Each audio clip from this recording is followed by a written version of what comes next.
Alright, so I got the devil's tongue red pepper, and we're going to taste test this right now.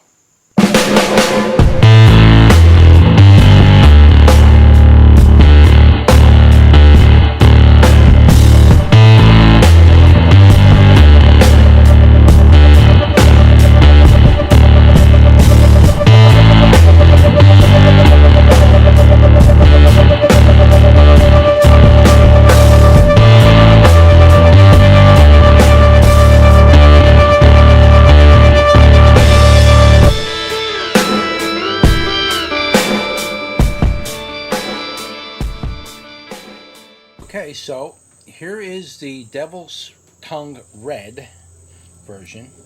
Now this little plant you see growing back here, I did some videos during the winter last year when I was growing it out. So this plant's probably about a year old. It's been around a little while, and I had to regrow it because the original seeds I grew out of it, the first time I reviewed it, something else came out of it. So it could have just been one of the wrong seeds got in the package, or something happened. I'm not quite sure.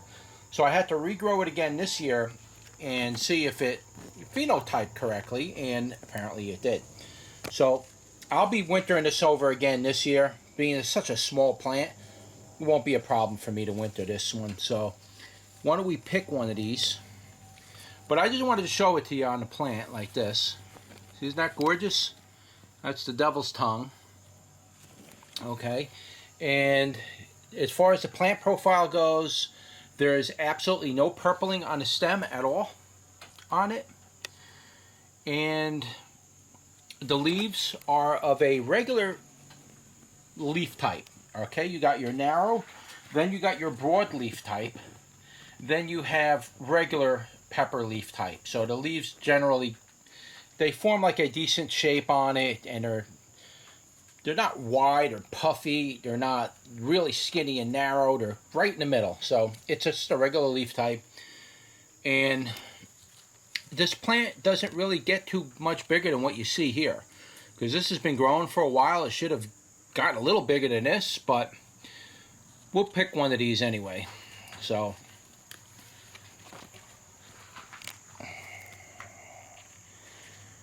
that is definitely a devil's tongue for sure. And I believe they call it devil's tongue because you can see the side profile of it like this. How to get you the right angle. You can see the side profile is like skinny and flat on the bottom. It's very common with this particular type of pepper, or else it would pretty much look like everything else. But they all do that. They all have that attribute to it, where the side of the pepper kind of narrows down. Now this one's got 3 lobes on it, but most of the time you're going to see these peppers come out with that little flat end like that on the bottom. So we're going to taste test this, and we're going to give it a go. Alright, so here we are with the devil's tongue red. A little nervous about eating this thing because I know that this is going to be really hot. And I'm not sure if it's going to have that Fatalii type effect on me. And I say Fatalii effect because the Fatalii, for some reason, really upset my stomach. They have been the last year or so. They've really been getting to me. When I first started eating Fatalis, they didn't really bother me that much. But now they're bothering me. For some reason, I eat them, and like an hour later, I'm like, belching. I'm tasting it still. And it's like, wow, it's really spicy. That's, really starting to affect me that way, We're going to take a bite off of this, and we're going to give it a go. Now, I'm not sure how hot it's going to be. We're going to find out. Let's give it a go. Ugh. So far, so good. I chewed it, put it down. Right out the gate, heat-wise, it's habanero heat. It's a slow builder. It doesn't come in really quick. I was able to chew it for a little while, but now it's starting to hit me. It's coming in. When I first bit it, it gushed. It's like it was filled with a gas. Oh, that heat is hot, man. Wow. Really, right now, the only thing it's affecting, the whole top of the tongue is cooked. It's almost stinging heat. Wow, that is hot, man. Ooh, that hurts. My eyes are getting watery. I'm coughing. I'm getting ready to sneeze. Oh my, that is hot, man. Oh, wow.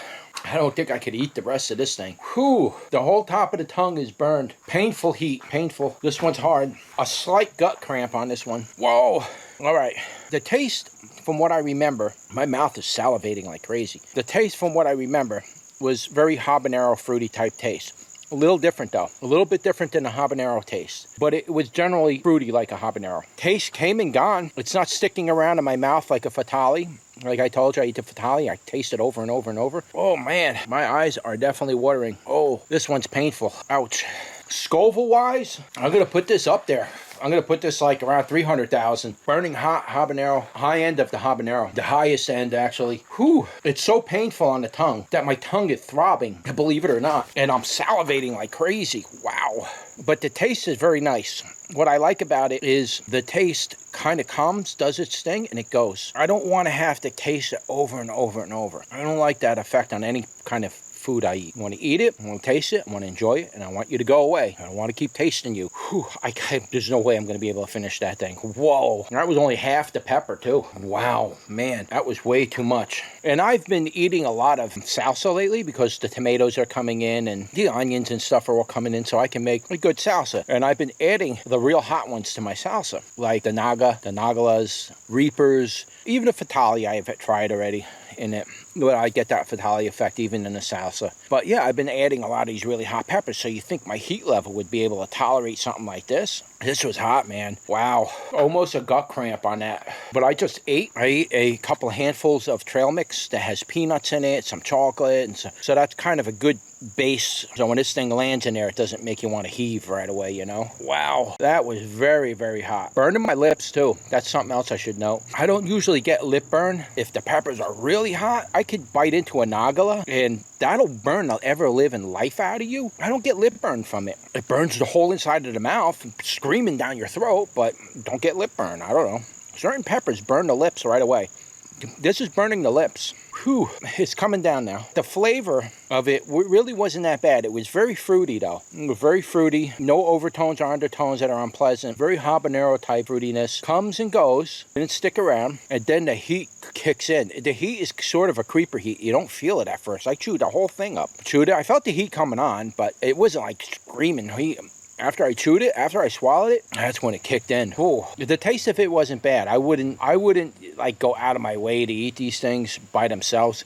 In a salsa, in any kind of cooking, you make a cheesesteak, right? You ever make a Philly style cheesesteak? Make a cheesesteak where you got your regular sweet peppers and your onions cooked and chopped and made with your cheesesteak. Cut a couple of these up and put them in there. It's going to be hot, but the flavor of that really works good with cheesesteak. Any of these type of fruity peppers like the devil's tongue or the habanero, Fatalii will work with it. Any of those kind of fruity peppers, they really come out really good in the cheesesteak. Something to do with the beef fat and the cheese fat. It just blends in really good and you get a really good effect.